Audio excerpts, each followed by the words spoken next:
اماں نے کہا آئیے میں تیار ہوں. میں نے ہندوؤں کی بہت گولہ باری برداشت کر لی. اگر پاکستان آ کر مسلمان بھی ایک بیوہ سے وہی سلوک کرنا چاہتے ہیں تو آج مجھے ان کا بھی مقابلہ کرنا ہوگا.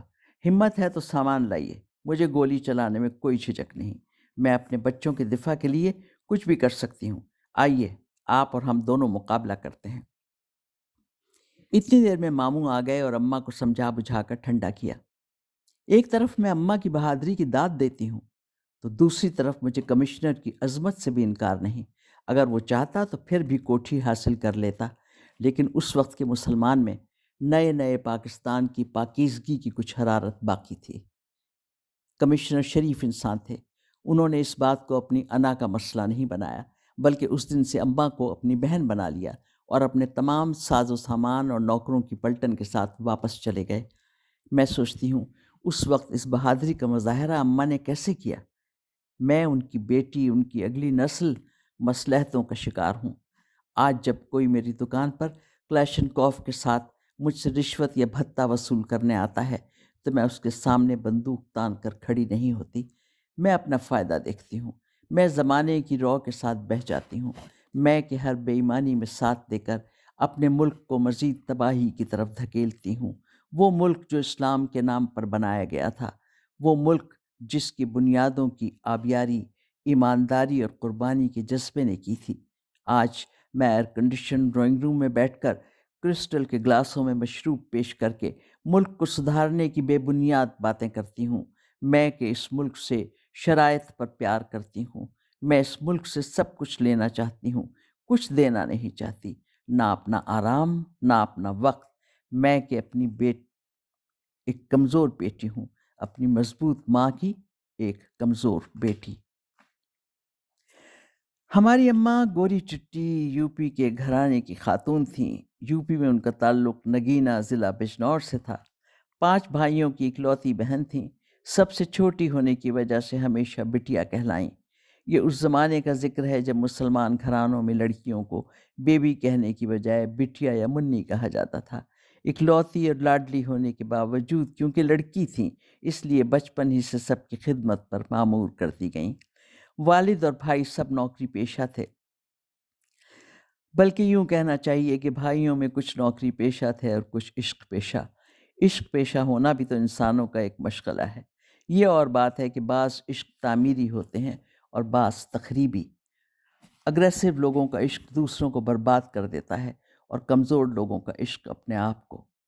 کچھ لوگ دوسروں کو راکھ کا ڈھیر کر دیتے ہیں اور کچھ لوگ خود کو ختم کر لیتے ہیں. اماں نے انسانیت کے عشق میں خود کو راکھ کا ڈھیر نہیں ہونے دیا. کہیں نہ کہیں کوئی چنگاری برقرار رہتی جو انہیں حرکت پر مجبور کر دیتی. انہوں نے غموں کے آگے سر نہ جھکایا. میں سوچتی ہوں عورت کی عظمت اسی میں کیوں ہے کہ وہ کسی نہ کسی صورت میں مرد کی خدمت ہی کرتی رہے، چاہے چراغ خانہ بن کر، چاہے شمع محفل بن کر.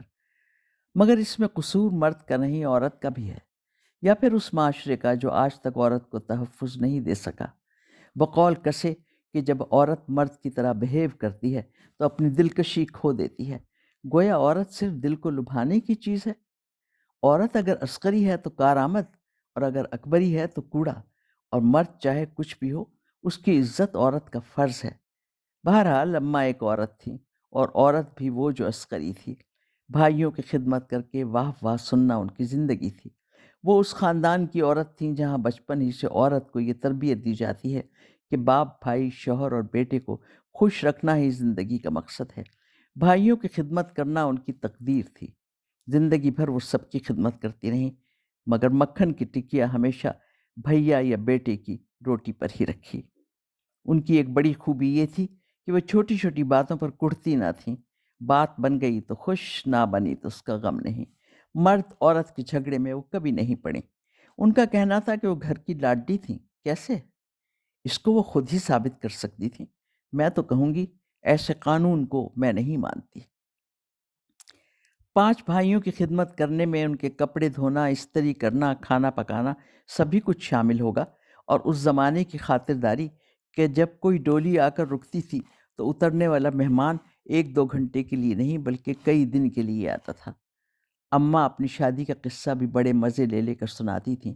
شادی ٹھہری تو ایک زمیندار سے اور وہ بھی ایسا جس کی پہلے سے 2 بیٹیاں تھیں اور عمر میں اماں سے 20 سال بڑا۔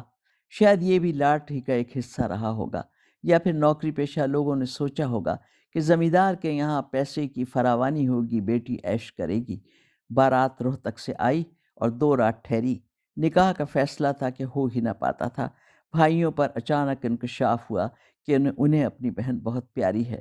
سوچا کہ نکاح سے پہلے کچھ جائیداد لڑکی کے نام لکھوانی چاہیے۔ دولہا تھے افغانی پٹھان، ان کا کہنا تھا کہ نکاح کے بعد لکھ دوں گا، مگر دباؤ میں آ کر پہلے نہیں لکھوں گا۔ اماں ہنس ہنس کر بتاتی، بھائی جان کہتے تھے عزت کا سوال ہے، ہاں کر دو، اور خلیل بھائی کہتے تھے اگر ہاں کہا تو میں خود کو مار لوں گا۔ واہ کیا محبت تھی کہ شادی کی سیج پر بہن کو مشکل میں ڈال دیا۔ کیا ڈرامائی منظر رہا ہوگا۔ بہرحال نکاح ہوا اور اس کے بعد کچھ جائیداد اماں کے نام لکھی گئی۔ جیسے جائیداد لکھنے سے قسمت کا لکھا بدل سکتا ہے۔ کیا معلوم تھا کہ جائیداد کبھی ان کے کام نہیں آئے گی۔ اس جائیداد سے نہ ان کی جوانی گزرے گی اور نہ بڑھاپا۔ تقدیر لکھنے والا تو خاموشی سے زیر لب مسکرا رہا تھا کہ میرے جال سے کوئی بچ نہیں سکتا۔ جائیداد کتنی بھی ہو تم ہمیشہ بھائی اور بیٹے کی دست نگر ہی رہو گی۔ اماں کی ازدواجی زندگی کیسی تھی اس کے بارے میں مجھے کچھ معلوم نہیں۔ ہاں اتنا ضرور معلوم ہے کہ اماں نے گاؤں چھوڑا اور ابا کو شہر میں لا آباد کیا، بچوں کو تعلیم دلوائی۔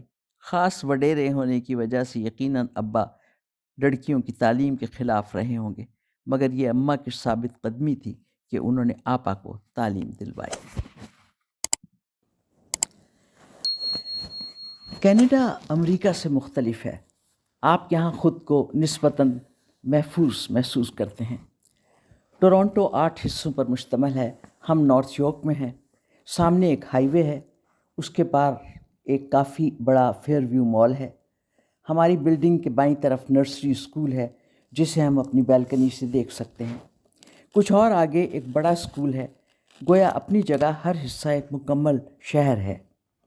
ہر حصے کا اپنا ہسپتال، اپنا اسکول اور اپنا بازار ہے۔ ہمارے یہاں صرف موت کا دن مقرر ہوتا ہے، یہاں کوڑے کا بھی دن مقرر ہے اور جگہ بھی مقرر ہے۔ اسی طرح گاڑی کھڑی کرنے کی بھی جگہ مقرر ہے۔ پاکستان کی طرح آزادی نہیں کہ جہاں تھوک دیا، جہاں دل چاہا کوڑے کا ڈھیر لگا دیا اور جہاں چاہا گاڑی پارک کر دی۔ ان قوانین کی پابندی ہمیں کافی تکلیف دہ لگتی ہے۔ برسوں کی عادت مشکل سے چھوٹتی ہے۔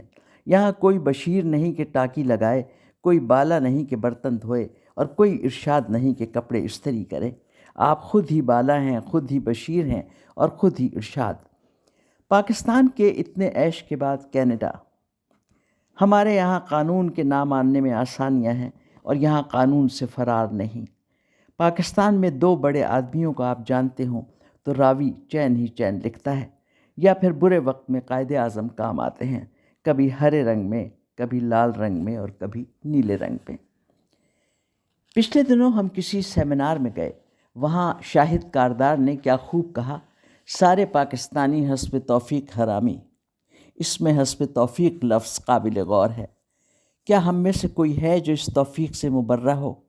واز کرنے میں ہم سب ماہر ہیں، مگر کیا بدعنوانی کے جال سے ہم نکل سکتے ہیں؟ بہتی گنگا ہے، آئیے ہم سب ہاتھ دھو لیں، نہ جانے کب ختم ہو جائے۔ اماں نے اپنے بہت سے رشتہ داروں کو پنڈی میں بسنے میں بڑی مدد دی۔ انہوں نے وہ کام کیے جو اس وقت کے مرد نہ کر پاتے تھے۔ وہ اپنے محاذ سے پیچھے نہ ہٹتیں، اور ایسے موقعوں پر ان کا دماغ کسی وکیل کی طرح کام کرتا۔ وہ ان لوگوں میں سے نہیں تھیں جو چیخ چلا کر اور لوگوں کو ڈرا کر اپنی بات منواتے ہیں۔ کوئی بھی مشکل ہوتی، رشتہ دار اماں کی طرف دوڑتے۔ ایک مرتبہ اماں کے ماموزاد بھائی عزیز اللہ کے گھر پر نیچے رہنے والوں نے دھاوا بول دیا۔ وہ چاہتے تھے کہ اوپر کے گھر پر بھی قبضہ کر لیں۔ اماں کو خبر ہوئی تو فوراً ان کے گھر جا پہنچیں۔ گھر میں صرف اماں اور عزیز کی 9 عمر بیوی تھیں۔ صبح کا وقت تھا، سب مرد آفس میں تھے۔ مردوں کا گول سیڑھیوں سے صحن میں داخل ہوا۔ گھبرا کر اماں کی بھاوج نے رونا شروع کر دیا۔ اماں نے ان کو ڈانٹا اور کہا، یہ پیچھے ہٹنے کا وقت نہیں ہے۔ چولہے سے 2 جلتی ہوئی لکڑیاں نکالیں، ایک اپنے ہاتھ میں لی اور دوسری روتی ہوئی بھاوج کے ہاتھ میں دی، اور مردوں کی طرف بھاگنا شروع کر دیا۔